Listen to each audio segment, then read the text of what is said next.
Hello पवन, काय म्हणतोय?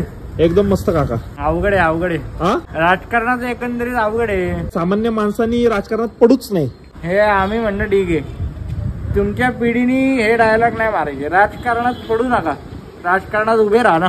राजकारण प्रत्येक ठिकाणीच आहे ना. आमच्या घरात पण राजकारण आहे, त्यामुळे मी बाहेरून बसतो. आमच्या राजकारण झालं नसतं ना, आम्ही इथे बसलोच नसतो. त्यामुळे मी काय म्हणलं, राजकारणात पडू नका, राजकारणात उभे राहा. काका एकच मिनिट, मला जरा जायचं होतं, भावाला आणायला जायचंय मला. मावशीचा मुलगा आहे, साताऱ्यावरनं आलाय. साताऱ्याला काय करतो? कंदीपेड्याचं दुकान आहे.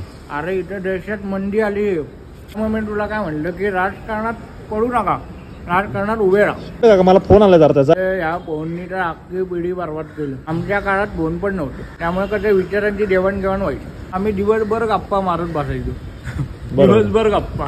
काका निघतो जरा, खूप घाई आहे, आपण निवांत गप्पा मारू. चाललंय तू? गाडी आहे माझ्याकडे, गाडीवर चाललंय. अरे गाडीवर ना आठवलं, पेट्रोल काय महाग झाले रे.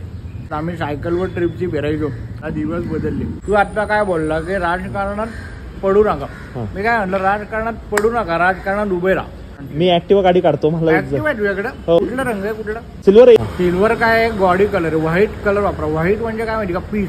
जातो मी. मला नाही येतो म्हणावं, येतो काका, मी येतो. एक लक्षात ठेव, राजकारणात पडू नका, राजकारणात उभे राहा. मी येतो.